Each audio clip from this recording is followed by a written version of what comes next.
தென்னாட்டு Bernard Shaw, பேரறிஞர் அண்ணா பிறந்த மண்ணில் எங்கள் பேரியக்கத்தின் அண்ணா வருகிறார் உங்களிடம் பேசுவதற்காக.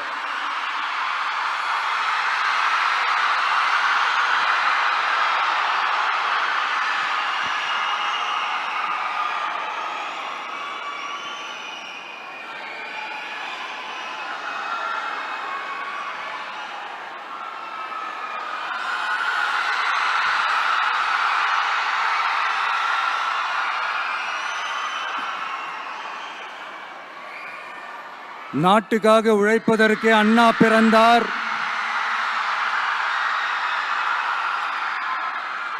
பொது நலத்தில் தானே நாள் முழுக்க கண்ணா இருந்தார்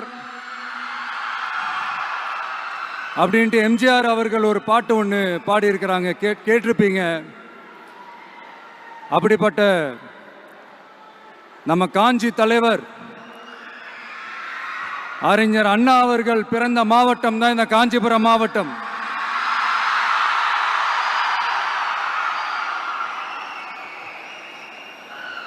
தன்னுடைய வழிகாட்டின்றதுனாலேயே தான் ஆரம்பிச்ச கட்சியினுடைய கொடியில அறிஞர் அண்ணா அவர்களை வச்சவர் எம்ஜிஆர். ஆனா அறிஞர் அண்ணா அவர்கள் ஆரம்பிச்ச அந்த கட்சியை அதுக்கப்புறம் கைப்பற்றினவங்க என்னெல்லாம் பண்றாங்கன்னு நான் சொல்லிதான் உங்களுக்கு தெரியணுமா என்ன? மக்களே, உங்களுக்கு தான் அது நல்லா தெரியுமே.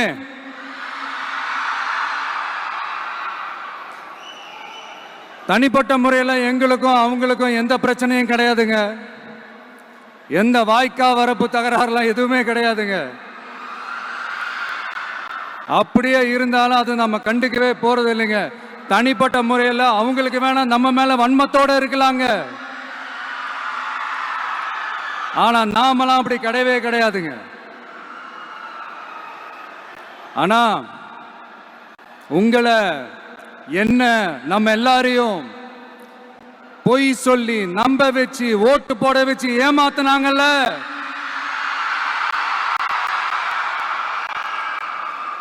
அப்படி ஏமாத்தி ஆட்சிக்கு வந்து நல்லது செய்யற மாதிரி நடிக்கிறாங்கல்ல, நாடகம் ஆடுறாங்கல்ல, அவங்கள எப்படி நம்ம கேள்வி கேட்காம இருக்க முடியும்? அதனால அவங்கள நம்ம கேள்வி கேட்காம விட போறதே இல்லை.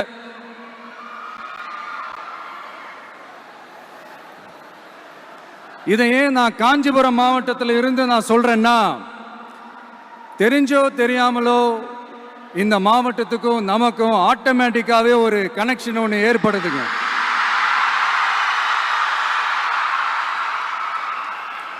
ஏன்னா நம்மளுடைய முதல் கள பயணத்தை தொடங்கினதே பரந்தூர்ல இருந்து தான். பரந்தூருக்கு போய் அந்த மண்ணில் நின்று அந்த மக்களுக்காக கேள்வி கேட்டதும் இதே அண்ணா அவர்கள் பிறந்த காஞ்சிபுரம் மாவட்டம் தான். இன்னைக்கு ஒரு பெரிய மனவேதனைக்கு அப்புறம் இந்த மக்கள் சந்திப்பு நிகழ்ச்சிக்கு வந்திருக்கிறதும் அதே அண்ணா அவர்கள் பிறந்த காஞ்சிபுரம் மாவட்டம் தான்.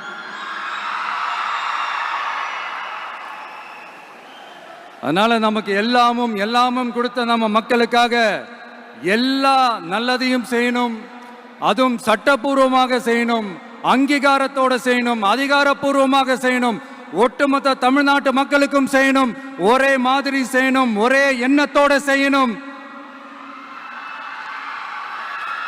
அந்த ஒரே லட்சியத்தோட தான் நாம் அரசியலுக்கே வந்திருக்கிறோம். அதனாலதான் மக்களிடம் செல் அப்படின்னு சொன்ன அண்ணாவை கையில் எடுத்தோம். அவங்க சொன்ன மாதிரி மக்களை நோக்கி போறோம். ஆனா மக்களிடம் செல்னு சொன்ன அண்ணாவை மறந்தது யாரு?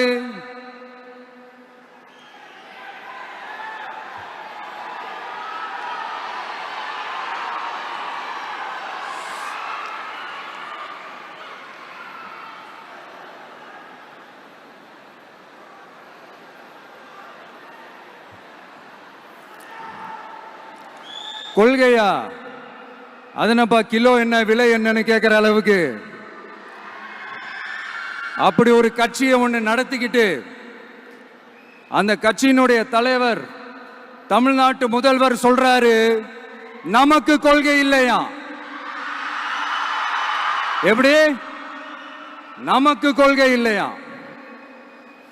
பிறப்புக்கும் எல்லா உயிருக்கும்னு ஒரு அடிப்படை கோட்பாட்டை நம்ம கட்சியினுடைய ஒரு முக்கிய கோட்பாட்டை அறிவிச்ச நமக்கு கொள்கை இல்லையா? எல்லாருக்கும் எல்லாமும் கிடைக்கணும், சமூக நீதி கிடைக்கணும், அந்த சமூக நீதி உண்மையான சமூக நீதியா இருக்கணும், சாதி வாரி கணக்கெடுப்பு நடத்தணும்னு ரொம்ப ஸ்ட்ராங்கா சொன்ன நமக்கு கொள்கை இல்லையா? CAA அறிவிச்சதுக்கு அப்புறம் அப்ப நம்ம கட்சி ஆரம்பிக்கிறதுக்கு முன்னாடியே எதிர்த்த நமக்கு கொள்கை இல்லையா? வகுப்பு சட்டத்தை எதிர்த்து உச்ச நீதிமன்றத்துக்கு முதல்ல போன நமக்கு கொள்கை இல்லையா? நீட்ட வந்தா ஒழிச்சிருவேன், நீட்ட வந்தா அழிச்சிருவேன், ஆட்சிக்கு வந்தவனே ரத்து செய்யறது நீட்ட தான், அப்படி இப்படின்னு கதையெல்லாம் விடாம கல்விய மாநில பட்டியலில் சேர்க்கணும்னு சொன்னதோட மட்டும் இல்லாம அதுக்கு ஒரு இடைக்கால தீர்வை சொன்ன நமக்கு கொள்கை இல்லையா? சமத்துவம் சம வாய்ப்புன்னு ரொம்ப ஸ்ட்ராங்கா சொன்ன நமக்கு கொள்கை இல்லையா? இப்படி கொள்கையை வெறும் பேச்சில மட்டுமே பேசிக்கிட்டு எல்லா கொள்கையும் அண்டர் கிரவுண்ட்ல அடக்கி வச்சுக்கிட்டு என்னமோ இவங்களுக்கு மட்டும்தான் எல்லா கொள்கையும் குத்தகைக்கு எடுத்த மாதிரி, இவங்க கொள்கையே கொள்ளை தானே. எப்படி? இவங்க கொள்கையே கொள்ளை தானே. இதெல்லாம் மக்களுக்கு யாருக்கும் தெரியாதுன்னு நினைச்சிட்டு இருக்கீங்களா?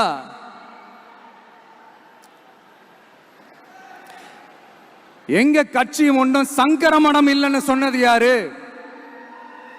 யார் சொன்னாங்க? ஏன் சொன்னாங்க? எதுக்கு சொன்னாங்க? இப்போ உங்க கட்சியில என்ன நடந்துகிட்டு இருக்குது அதையும் கொஞ்சம் யோசிச்சு பாருங்க, இதையும் கொஞ்சம் யோசிச்சு பாருங்க. அதனால பாப்பா, பவள விழா பாப்பா,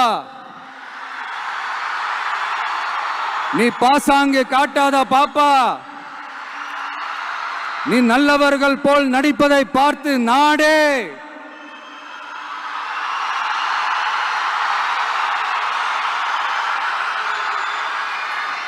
பாப்பான்னு சொன்னோம். அப்ப கூட பாத்தீங்கன்னா பாப்பான்றது ரொம்ப ஆசையா பாசமா சாஃப்டா தான் சொன்னோம். அதையே நீங்க அதிர்ச்சியா எடுத்துக்கிட்டீங்கன்னா அதுக்கு நாங்க என்ன பண்றது? அதே நீங்க விமர்சனம்னு சொன்னீங்கன்னா நாங்க என்ன பண்றது? இன்னும் நாங்க விமர்சனம் செய்ய ஸ்டார்ட் பண்ணவே இல்லையே, இன்னும் நாங்க அடிக்க ஸ்டார்ட் பண்ணவே இல்லையே, அதுக்குள்ள அலர்னா எப்படி?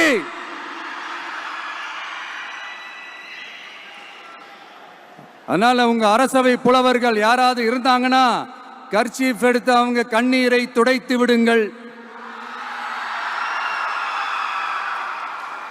சரி, அது அவங்க பிரச்சனை, அவங்க பார்த்துக்கிட்டோம். நமக்கு எப்பவுமே மக்கள் தாங்க, மக்களுடைய பிரச்சனை பத்தி பேசுறது தான். இன்னைக்கு நம்ம காஞ்சிபுரம் மாவட்டத்துக்கு வந்திருக்கிறோம். இங்க மக்கள் ஃபேஸ் பண்ற அந்த பிரச்சனையை பத்தி நம்ம பேசி ஆகணும்.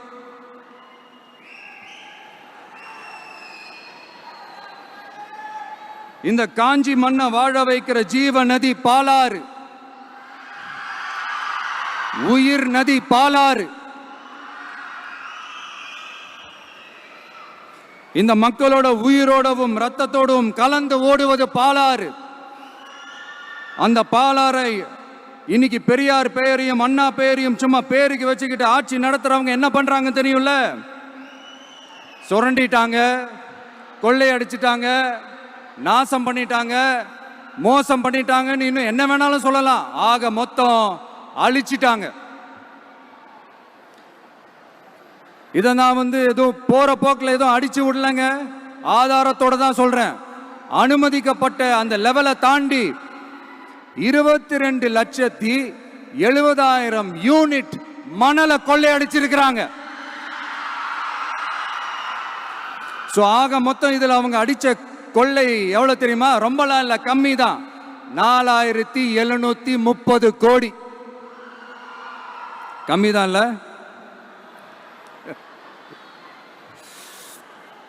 இதுக்கெல்லாம் அவங்க ஆதாரம்லாம் கேட்க முடியாது. ஏன்னா இந்த ஆதாரம்லாம் ஆல்ரெடி கோர்ட்ல இருக்குது, அமலாக்கத்துறை டிபார்ட்மெண்ட்ல இருக்குது.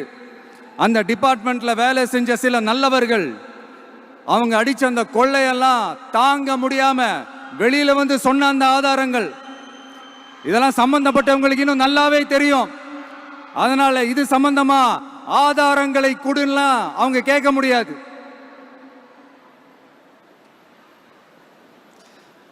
மணலை கொள்ளையடிச்சா நீர்நிலைகள் அழியும், ஏரி குளம் கண்மாய் எல்லாம் அழியும். இதெல்லாம் அழிஞ்சா விவசாயம் அழியும், விவசாயம் அழிஞ்சு போனா விவசாயிகள் அழிஞ்சிருவாங்க. ஆக மொத்தம் நாம் எல்லாரும் மொத்தமா அழிஞ்சு போக வேண்டியதுதான். இப்படி மேல இருந்து கீழே வரைக்கும் ஒரு கட்சியை சிண்டிகேட் போட்டு கொள்ளையடிக்கிறத கேள்விப்பட்டிருக்கிறீங்களா மக்களே? இதே காஞ்சிபுரத்தோட உலக பெருமை நம்ம பட்டும் கைத்தறி துணியும், அதை தயாரிச்சு கொடுக்கிற கைத்தறி நெசவாளர்களும் தான். காஞ்சிபுரம் பட்டுன்னு சொன்னா உலகத்துக்கே தெரியும். ஆனா அதை தயாரிச்சு கொடுக்கிற நெசவாளர்கள் நிலை என்ன தெரியுமா? வறுமை, துன்பம், கந்துவட்டி கொடுமை.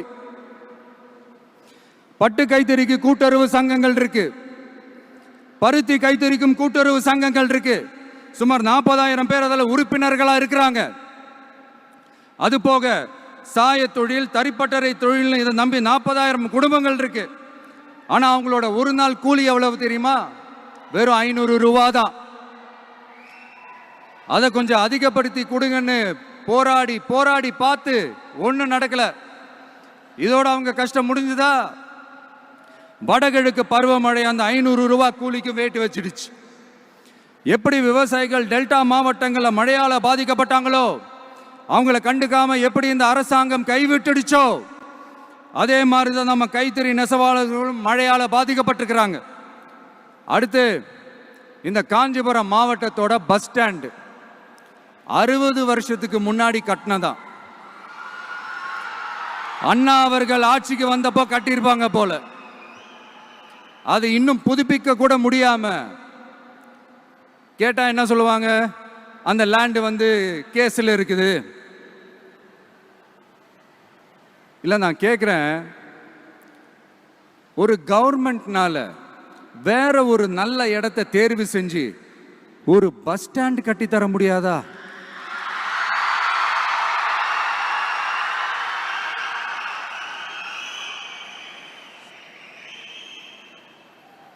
பிரச்சனை என்ன தெரியுமாங்க? அவங்களுக்கு மக்களை பத்தி யோசிக்கிறதுக்கே நேரம் இல்லை, அதுதான் பிரச்சனை. அடுத்து பாலாஜாபாத் பக்கத்துல அவலூர் ஏரி இருக்கு. அது பாலாற்றை விட உயரமா இருக்கு. அதனால என்ன ஆகுதுன்னா, ஆத்து தண்ணி ஏரிக்கு போக முடியாம போயிடுது. அதை சரி பண்ணி அந்த இடத்துல ஒரு தடுப்பணையை கட்டினா ஏரி நிறைய தண்ணி நிற்கும். அப்படி நின்னா அவலூர் மட்டும் இல்ல, ஆசூர் உட்பட இன்னும் எத்தனை கிராமங்கள், எத்தனை ஆயிரம் ஏக்கர் விவசாயம் நல்லா நடக்கும். இதுக்கு இன்னும் எத்தனை வருஷம் மக்கள் கோரிக்கை கொடுக்கணும், மக்கள் போராடணும். இந்த பிரச்சனையெல்லாம் இருக்கிற அதே காஞ்சிபுரம் மாவட்டத்தில் தான் பரந்தூர் ஏர்போர்ட் கட்டுற பிரச்சனையும் இருக்குது. அந்த பிரச்சனையில கண்டிப்பா நாங்க விவசாயிகள் பக்கம் தான் நிற்போம், அதுல எந்த மாற்று கருத்துமே கிடையாது. இந்த கவர்மெண்ட் பரந்தூர் விவகாரத்தில் எங்களுக்கோ இல்ல விவசாயிகளுக்கோ எந்த விதமான காரணங்கள் சொல்லி எஸ்கேப் ஆகவே முடியாது. இப்படி மக்களுக்காக மக்களோட பிரச்சனைகளை எடுத்து பேசுறதுனால இப்போ ஆட்சியில் இருக்கிறவங்களுக்கு நம்ம மேல ஒரு ஆத்திரம் வரத்தானே செய்யும். அதனால தான் நீங்க பாத்தீங்கன்னா சட்டசபையில் ஆரம்பிச்சு ஒரு சாதாரண நிகழ்ச்சி வரைக்கும் எல்லா மேடையிலையும் மேடைக்கு மேடை டிவிக்கே தான். டிவிக்கே அவதூறு, அவதூறு டிவிக்கே, டிவிக்கே அவதூறு, அவதூறு டிவிக்கே. இதுக்கெல்லாம் கண்டிப்பா நாங்க பதில் சொல்லுவோம், சொல்லாமலாம் இருக்க மாட்டோம். இப்ப கூட கரூரை பத்தி பேசுவேன்னு எதிர்பார்த்திருப்பாங்க, அதை நான் கொஞ்சம் அப்புறமா பேசுறேன். பட் இப்போ நம்மளுடைய விஷன் என்னன்னு சொல்லணும்னு நான் கொஞ்சம் ஆசைப்படுறேன். நம்ம ஆட்சிக்கு வந்தா, அது என்ன வந்தா,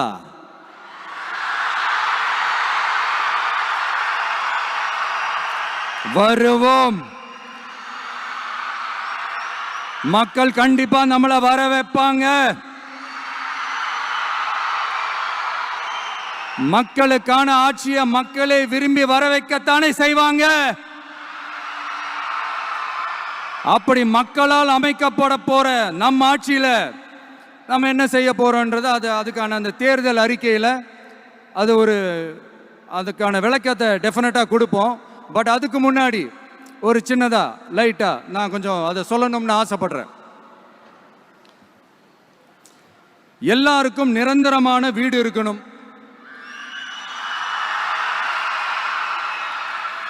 ஒவ்வொரு வீட்டுக்கும் ஒரு மோட்டார் சைக்கிள் வாகனம் உறுதியா இருக்கணும். காரும் தான் லட்சியம். அதுக்கான வசதி வாய்ப்பை உருவாக்குற அளவுக்கு பொருளாதார வளர்ச்சிக்கு வழியை உண்டாக்கணும். ஒவ்வொரு வீட்டில் இருக்கிற ஒவ்வொருத்தரும் மினிமம் டிகிரி படிச்சிருக்கணும்.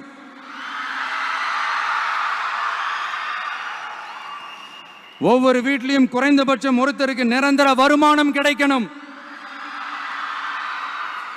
அதுக்கான வேலை வாய்ப்பை உருவாக்கணும். அதுக்கு தகுந்த மாதிரி கல்வியில பாடத்திட்டத்தில் சீர்திருத்தம் செய்யணும்.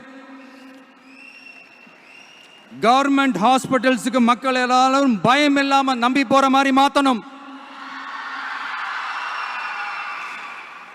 பருவமழை காலத்தில் ஏற்படுற வெள்ளத்தால ஊரும் சரி மக்களும் சரி விவசாயமும் சரி பாதிக்கப்படாம இருக்கணும். அதுக்கு 4000 கோடி திட்டம்னு ஒரு உருட்டுனாங்களே, அந்த மாதிரிலாம் எதுவும் இல்லாம உண்மையான ஒரு பாதுகாப்பு திட்டத்தை உருவாக்கணும். மீனவர்களோட, தொழிலாளர்களோட, நெசவாளர்களோட, அரசு ஊழியர்கள் மற்றும் ஆசிரியர்களோட கருத்து கேட்டு அவங்களுக்கான பாதுகாப்பு மற்றும் வளர்ச்சி திட்டங்களை உருவாக்கணும். உருவாக்குறது மட்டும் இல்லை, அதை செயல்படுத்தணும். முக்கியமா இண்டஸ்ட்ரியல் டெவலப்மெண்ட்ஸ்ல கான்சென்ட்ரேட் பண்ணணும். எல்லாத்தையும் விட ரொம்ப ரொம்ப முக்கியம், சட்டம் ஒழுங்க ரொம்ப ஸ்ட்ரிக்டா வச்சிருக்கணும். நம்மளுடைய அம்மா, அக்கா, தங்கச்சிகள், அவங்களுடைய பிள்ளைகள், குழந்தைகள் எல்லாருக்கும் பாதுகாப்பை, அதுவும் உண்மையான ஸ்ட்ராங்கான பவர்ஃபுல்லான பாதுகாப்பை உண்டாக்கணும். அண்ணா யூனிவர்சிட்டியில நடந்த அந்த பெண்ணுக்கு நடந்த அந்த பிரச்சனை மாதிரியோ, இல்ல கோவையில் நடந்த அந்த கல்லூரி பெண்ணுக்கு நடந்த பிரச்சனை மாதிரியோ அதெல்லாம் நடக்க விடவே கூடாது. நம்ம வீட்டு பெண்கள் ஸ்ட்ராங்கா, பயமே இல்லாம தைரியமா இருக்கணும்.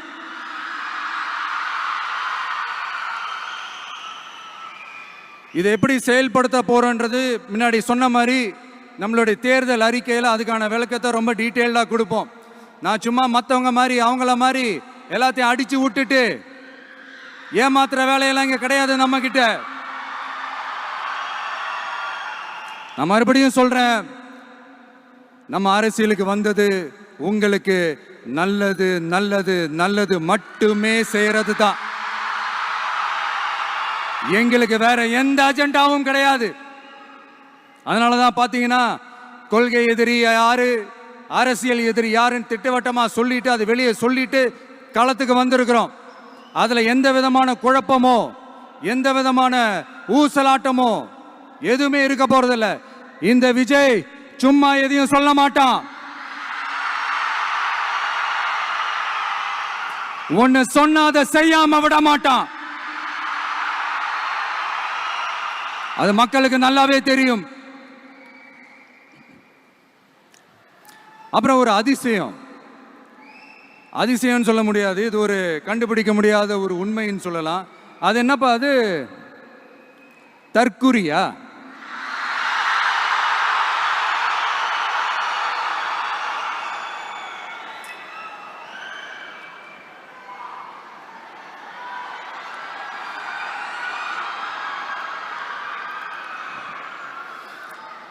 நம்ம டிவிகேக்கு சப்போர்ட் பண்ற கோடிக்கணக்கான லட்சக்கணக்கான மக்கள், நம்மளுடைய நண்பிகள், நம்மளுடைய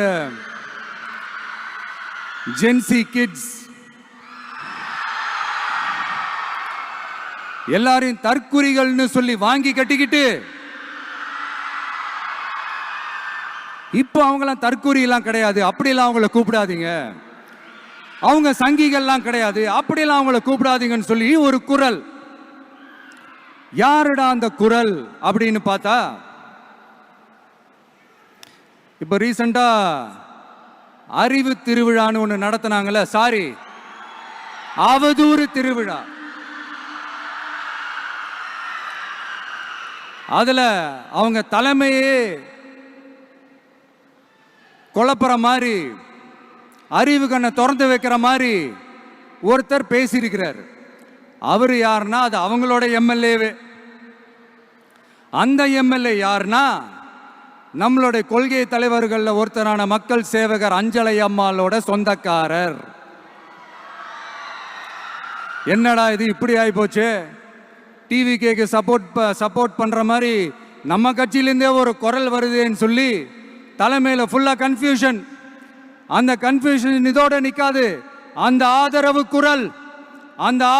குரல் ஒரு வீடு விடாம, ஒரு இடம் விடாம, எல்லா இடத்துலயும் எல்லா வீட்லயும் இன்னும் பலமா எதிரொலிக்குதான் இல்லையான்னு பாருங்க. சும்மா பிளாஸ்ட் தான்.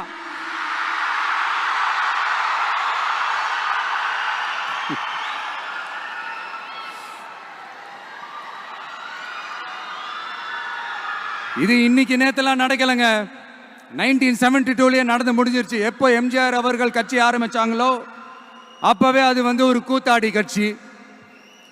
எப்போ எம்ஜிஆர் அவர்களுக்கு பின்னாடி அத்தனை மக்கள் திரண்டு நின்னாங்களோ அப்பவே அது ஒரு கூத்தாடி கும்பல். நடிகர் கட்சின்னு சொன்ன ஒருத்தர் அதுக்கப்புறம் எம்ஜிஆர் கூடயே போய் சேர்ந்துட்டாரு.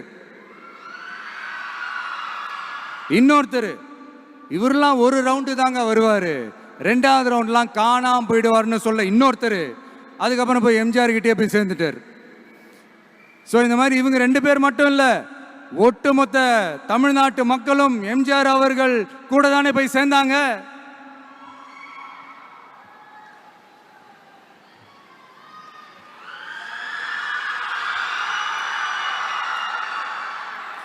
அதனால இது வரலாறு.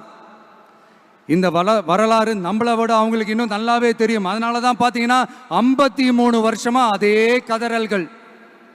கூத்தாடி கூட்டம், நடிகர் கட்சி, நடிகர் கூட்டம், இப்படி.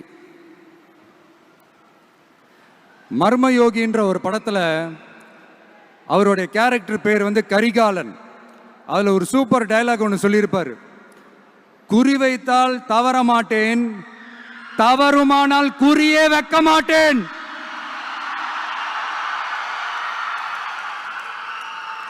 இதெல்லாம் யாருக்கு சொல்றோம், எதுக்கு சொல்றோம்னு புரிய வேண்டியவங்களுக்கு புரிஞ்சா நல்லா இருக்கும். ஏண்டா இந்த விஜய தொட்டோம்,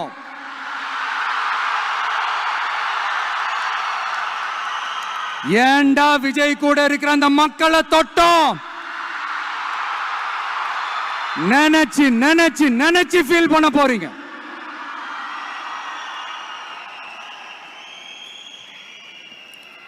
அப்புறம் நமக்கு இந்த அரசியல் புரிதல்லாம் இல்லை, அது இல்லை, இது இல்லை. அப்புறம் நான் கேட்குறேன், மக்கள் எல்லாரும் உங்களுக்கு தற்குறிகளா?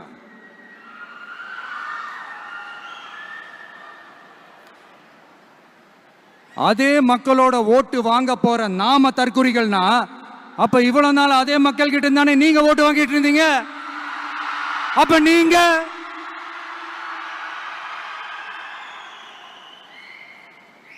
அந்த மக்களுக்கு நீங்க காட்டுற மரியாதையும் நன்றியும் இதுதானா? ஒண்ணு மட்டும் சொல்றேன், எழுதி வச்சுக்கோங்க. இந்த தற்குறின்னு சொல்றீங்கல்ல, இந்த தற்குறிகள்லாம் ஒன்னா சேர்ந்துதான் வாழ்நாள் பூரா விடையை கண்டுபிடிக்காத முடியாத அளவுக்கு உங்க அரசியலே ஒரு கேள்விக்குறியாக்க போறாங்க.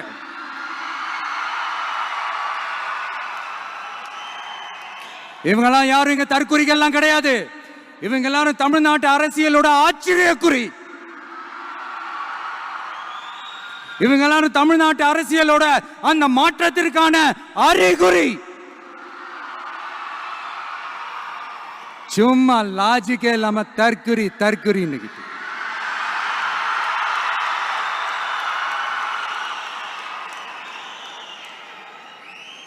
நண்பா, நண்பி,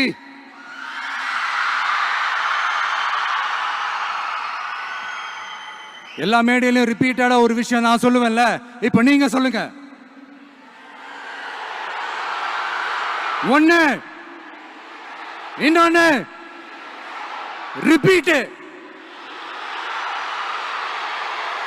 ஒண்ணு, இன்னொன்னு. இந்த போட்டி எப்படி இருக்க போகுதுன்னா, மக்களோட மக்களா நிக்கிற நமக்காக மக்களே டிசைட் பண்ணி போறாங்க. My dear sir, my dear uncle,